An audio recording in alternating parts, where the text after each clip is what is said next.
আসসালামু আলাইকুম এভরিওয়ান, সবাই কেমন আছেন? আই হোপ সবাই অনেক ভালো আছেন এবং সুস্থ আছেন। আলহামদুলিল্লাহ, আল্লাহ তাআলার অশেষ রহমতে আমিও ভালো আছি। আপনাদের মাঝে নতুন একটি রেসিপি নিয়ে চলে এসেছি। আমার আজকের রেসিপিটি থাকছে পাবদা মাছের ঝোল। আশা করি আমার আজকের সহজ রেসিপিটি আপনাদের কাছে খুবই ভালো লাগবে। আমরা সবাই ঘরে কম বেশি রান্না করে থাকি। এক একজনের রান্নার ধরন এক এক রকম। চলুন দর্শক বন্ধুরা, তাহলে মূল উপকরণে যাওয়া যাক। আমি অফ ক্যামেরায় সব মাছগুলো কেটে ধুয়ে নিয়েছি। এখন এখানে একটা প্যান বসিয়ে দিলাম।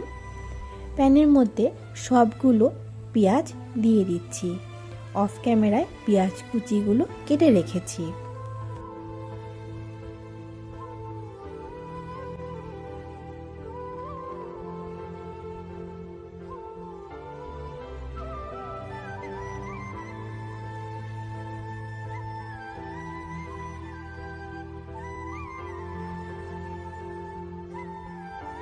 সয়াবিন তেল দিয়ে সবগুলো পেঁয়াজ নাড়াচাড়া করতে হবে, লাল হয়ে না আসা পর্যন্ত সবগুলো পেঁয়াজ আমি অনবরত নাড়ছি।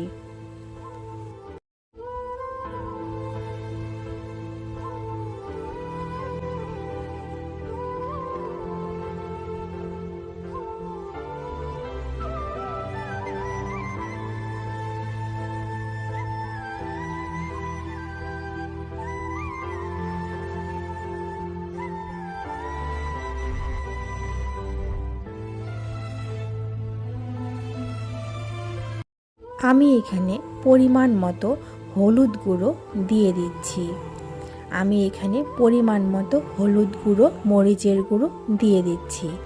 লবণ স্বাদ মতো, যে যার মতো দরকার ততটুকুই দিবেন দর্শক বন্ধুরা। এখন আমি এখানে জিরা বাটা, রসুন বাটা, আদা বাটা সবগুলো দিয়ে দিলাম। এখন আমি সবগুলো নাড়াচাড়া করে পরিমাণ মতো একটু পানি দিয়ে দিচ্ছি। এখন আমি পরিমাণ মতো লবণ দিয়ে দেব। যার যতটুকু দরকার সে ততটুকুই লবণটি দিয়ে রান্না শেষে চেখে নিলে অনেকটাই সুবিধা হয় দর্শক বন্ধুরা। দেখুন কি সুন্দর লাল হয়ে এসেছে। এখন টমেটো টকটা দিয়ে দিলাম। কথায় বলে মাছে ভাতে বাঙালি। মাছের প্রতি বাঙালিদের ভালোবাসা একটু আলাদা, তাই না দর্শক বন্ধুরা? পাবদা মাছে অতুলনীয় স্বাদ, গন্ধ এবং স্বল্প কাঁটাযুক্ত। এজন্য এই মাছটি আমাদের প্রত্যেকের কাছে, ছোট বড় সবার জন্যই অনেকটাই জনপ্রিয়।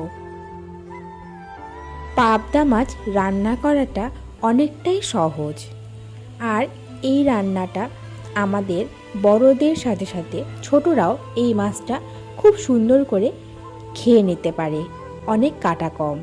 আমি এখন সবগুলো মাছ দিয়ে দিচ্ছি। আমার মাছগুলো অফ ক্যামেরায় কেটে রেখেছিলাম। এখন সবগুলো মাছ আমি একে একে দিয়ে দেব।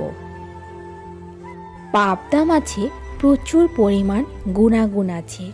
আপনারা জানলে সপ্তাহে একদিন হলেও পাবদা মাছটা তরকারিতে রাখবেন দর্শক বন্ধুরা।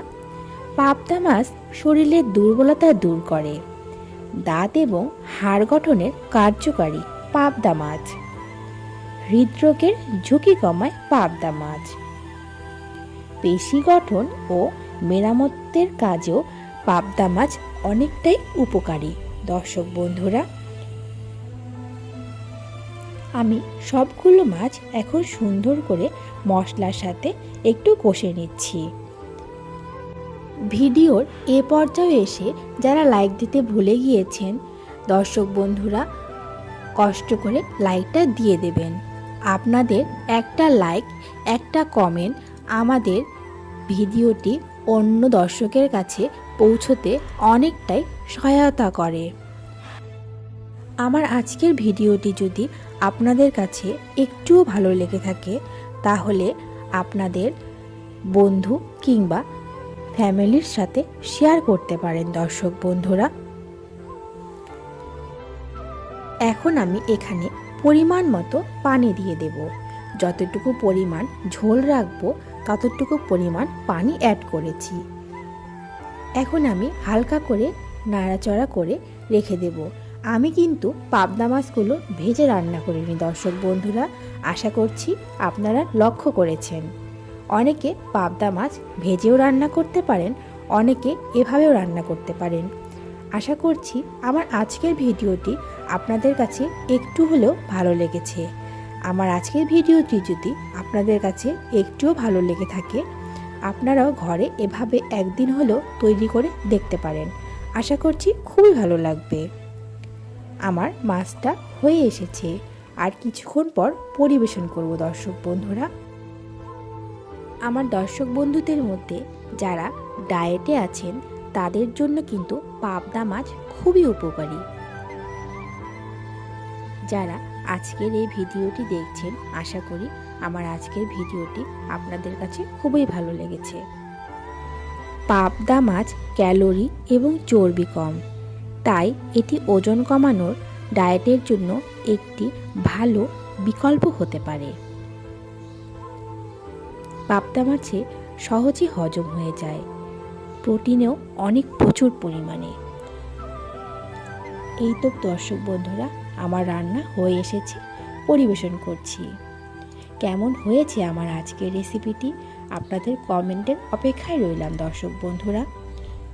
আমার আজকের ভিডিওটি যদি আপনাদের কাছে একটুও ভালো লেগে থাকে, চ্যানেলটি সাবস্ক্রাইব করে বেল আইকনটি প্রেস করে রাখবেন।